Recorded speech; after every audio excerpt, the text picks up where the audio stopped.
თავდაპირველისთვის ცნობილი ხდება, რომ სენატორებმა აქტიურად დაიწყეს საკუთარი პოზიციების გადახედვა და ახლა ისინი მზად არიან, რომ მეგობარი აქტი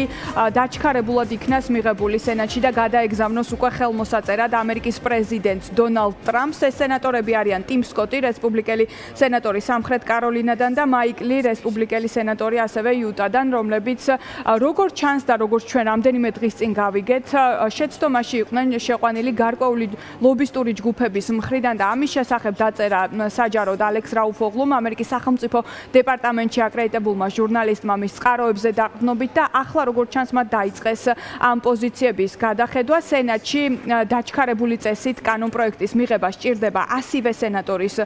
თანხმობა და როგორც ჩანს ნელ-ნელა უკვე სენატორებმა დაიწყეს მათი პოზიციების აქტიურად გადახედვა. თავდაპირველად იყო ასეთი ინფორმაცია, რომ ისინი შეცდომაში იყვნენ შეყვანილი, თითქოს ეს დოკუმენტი მთლიანად ქვეყნის სანქცირებას ეხებოდა, თუმცა როგორც ჩანს მას შემდეგ რაც მათ დეტალურად გაიგეს რას ეხება ეს კანონპროექტი, მათ დაიწყეს პოზიციების შეცვლა. Hotline-ის სისტემით როგორც მოგეხსენებათ, უნდა განხილულიყო მეგობარი აქტი, რაც ნიშნავს, რომ ანუ სესიამდე, რომელიც გაიმართება სექტემბრის ბოლოს, შესაძლებელი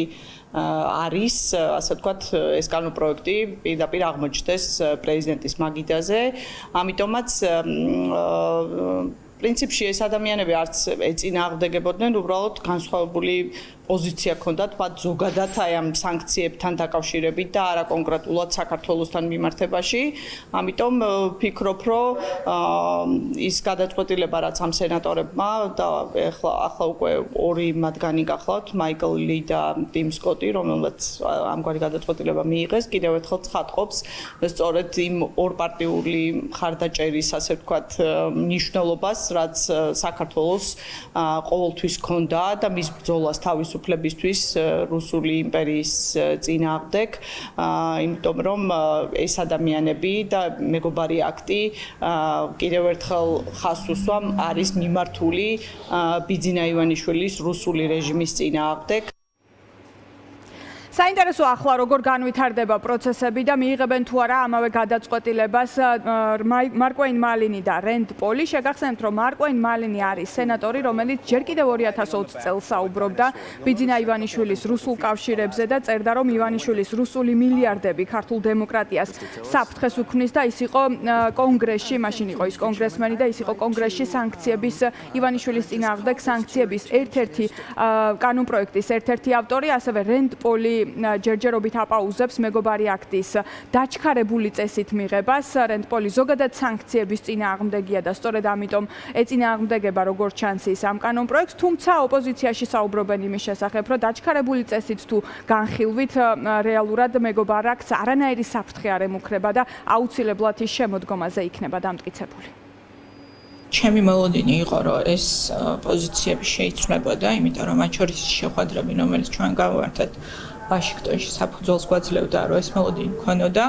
ექსკლუზიურად გეტყვით, რომ სენატორი, რომელმაც მოხსნა ეს ასე ვთქვათ, პოზიცია საკუთარი უარყოფითი დამოკიდებულების არის სენატორი მაიკ ლი და ეს აჩვენებს იმას, რომ იზრდება მეგობარი აქტის მხარდაჭერა, ორპარტიული მხარდაჭერა და რა თქმა უნდა ეს დამაიმედებელია, რომ მეგობარი აქტი დიდი სირთულეების გარეშე იქნება საბოლოოდ მიღებული, იქნება ეს დაჩქარებული პროცედურით თუ არა, ამას ნაკლები მნიშვნელობა აქვს. სენატორებიდან ახლა რენდ პოლი ზოგადად გამოირჩევა. რენდ პოლი არის ლიბერტარიანელი სენატორი და მას ზოგადად ახასიათებს გარკვეული საკანონმდებლო ინიციატივების დაბლოკვა. დანარჩენი ორიდან მაიკლი და მარკუეინ მალინი. მალინი მანამდე გვახსოვს იმ ბატონ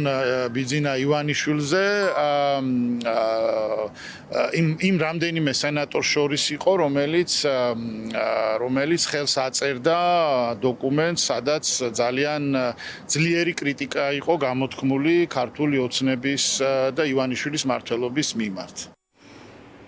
მეგობარი აქტი ამერიკის კონგრესში ხმათა უმრავლესობით დამტკიცდა და ახლა ეს დოკუმენტი უკვე არის ამერიკის სენატში და არაერთი ინფორმირებული წყარო საუბრობს ამის შესახებ, რომ